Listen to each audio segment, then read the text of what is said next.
Hello friend, good morning, welcome back to my channel. তোমরা সবাই কেমন আছো? আশা করছি সবাই খুবই ভালো আছো, আমিও ভালোই আছি। আজকে পয়লা বৈশাখ, তো তোমাদের সকলকে জানাই শুভ নববর্ষ। তো আজকে একদিকে তো নববর্ষ আর একদিকে সানডে, বুঝতেই পারছো সবার খুবই আনন্দ হচ্ছে, বাড়ি থাকছে। মানে এমনি তো ছুটি থাকে, কিন্তু আমাদের এখানে কোম্পানিতে ছুটি থাকে না পয়লা বৈশাখ।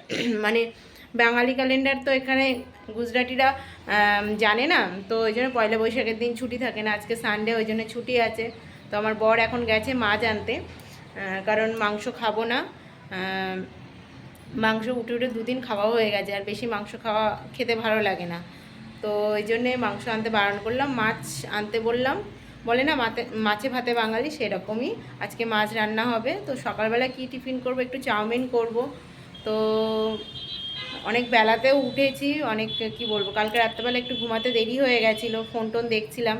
তো জানোই তো এখন ফোন দেখার অভ্যেস, ফোন দেখতে দেখতে অনেক রাত হয়ে গেছে। আজকে সকালবেলা, তার মধ্যে সানডে, ওই জন্য উঠতে লেট হয়েছে। কারণ আজকে তো বড় অফিস যাবে না, সেই জন্য কোনো ঝামেলাই নেই যে অফিস গেলে একটার মধ্যে রান্নাবান্না কমপ্লিট করতে হয়, সেই ঝামেলাটা নেই।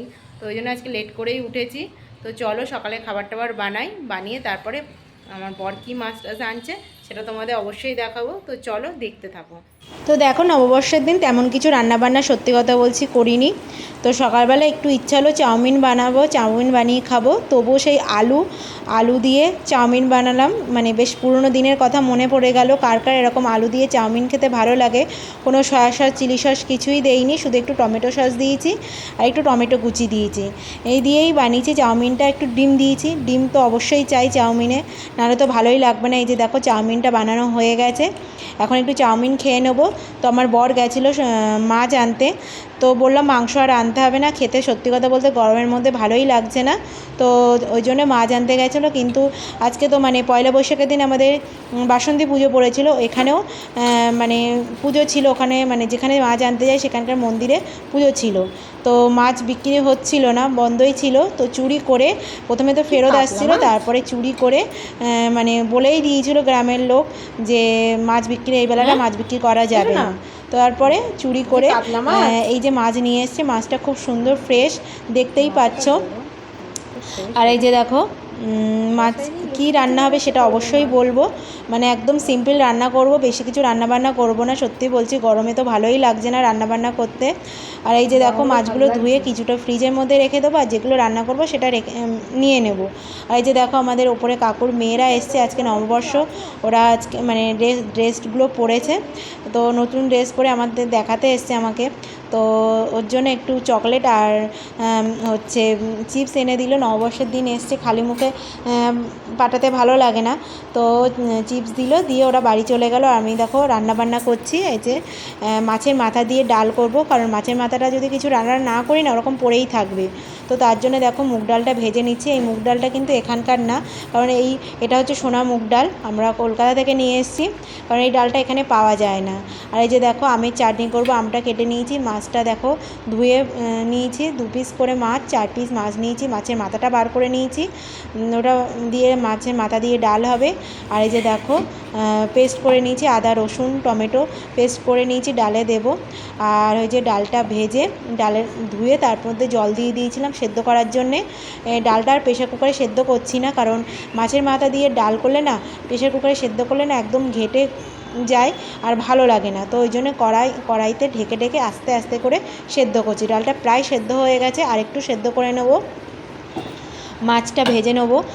তো তার জন্য কড়াইতে তেল বসিয়ে দিয়েছি, আর ওইদিকে মাছে নুন হলুদ মাখিয়ে নিয়েছি, এবার মাছটা ভেজে নেব। তো তেলটা গরমও হয়ে গেছে। এই যে দেখো এইটাই হচ্ছে সমস্যা, মাছ ভাজার সময় কিছু না কিছু প্রবলেম হবেই, হাতে ছিটকে আসবে, না হয় মাছটা দিতে ভয় লাগবে।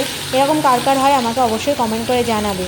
তো চলো মাছটা আর মাছের মাথা সব ভেজে নিয়ে তারপরে রান্নাবান্না করব। আর কি রান্নাবান্না করব, কিছুই না, তো আমের চাটনি, ডাল আর মাছের ঝোল, ধুদুল দিয়ে মাছের ঝোল।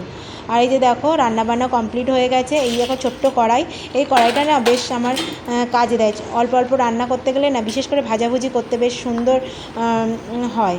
এই কড়াইটা আমার 100 টাকা নিয়েছিল প্রথম যখন আমি গুজরাটে আসি। আমার সংসারে তো কিছুই ছিল না, তো তখন লুচি ভাজার জন্য বড় কড়াই ছিল। তা আমার বরকে বলেছিলাম বড় কড়াইতে লুচি ভাজতে গেলে একটু অসুবিধা হয়, তো তার জন্য এই ছোটো কড়াইটা 100 টাকা দিয়ে নিয়েছিলাম ডিমার্ট থেকে। আর এই যে দেখো খেতে বসে গেছে, ওই যে পাঁপড় ভেজে নিয়েছি, আর এই যে দুধুল দিয়ে কালো জিরে দিয়ে মাছের ঝোল, বেশ শরীরটা ঠান্ডা করে। আর এই যে বেশ সুন্দর, মানে কার কার এরকম হালকা পাতলা ঝোল খেতে ভালো লাগে আমাকে অবশ্যই কমেন্ট করে জানাবে। আর এই যে দেখো মাছের মাথা দিয়ে ডাল, বেশ সুন্দর হয়েছিল, কিন্তু একটু ধনেপাতা ঘি দিয়েছিলাম, একটু ভাজা মশলা দিয়েছিলাম, বেশ দেখো একদম ঘন ঘন, একদম অনুষ্ঠান বাড়ির মতো। কতটা অনুষ্ঠান বাড়ির মতো করতে পেরেছি জানি না, কিন্তু চেষ্টা করেছি। আর এই যে হাঁড়িতে ভাত, এই যে আমাদের ছোট্ট হাঁড়ি, একদম ছোট্ট হাঁড়িতে তাও ভাত দেখো কত তলাতে পড়ে থাকে, একদম ভাত খাওয়া কত কমিয়ে দিয়েছি। আর এই যে আমের চাটনি, আর একটু স্যালাড কেটে নিয়েছি, স্যালাডে আছে পেঁয়াজ, টমেটো, লেবু। আমার বর তো লেবু খায় না, আমি একটু লেবু খেতে ভালো লাগে। তো যাই হোক, এই যে দেখো খেতে বসে গেছি। এই যে মাছের মাথা নিয়েছি, আর এই যে পাঁপড় ভাজা, স্যালাড, এই যে শুকনো লঙ্কা দিয়ে একটু মাখিয়ে নেব, নিয়ে একটু কাঁচা লঙ্কা আছে দিয়ে মাখিয়ে বেশ জমিয়ে খাওয়া দাওয়া করি। তো যাই হোক, আজকের নববর্ষটা তোমাদের কেমন লাগলো আমাকে, মানে কেমন কেটেছে তোমাদের আমাকে অবশ্যই কমেন্ট করবে। আমার তো এইরকমই কেটেছে, সিম্পলভাবে। আর বিকেলবেলা গেছিলাম একটু হাঁটতে, আর তো ঝড় হয়েছে, সে ভিডিওটা তোমাদের সঙ্গে আর শেয়ার করা হয়নি, শুধু বালি আর বালি। তো যাই হোক, ভিডিওটা আজকে এখানেই শেষ করলাম। ভিডিওটা কেমন লাগলো আমাকে অবশ্যই কমেন্ট করে জানিয়ে। তো চলো, টাটা।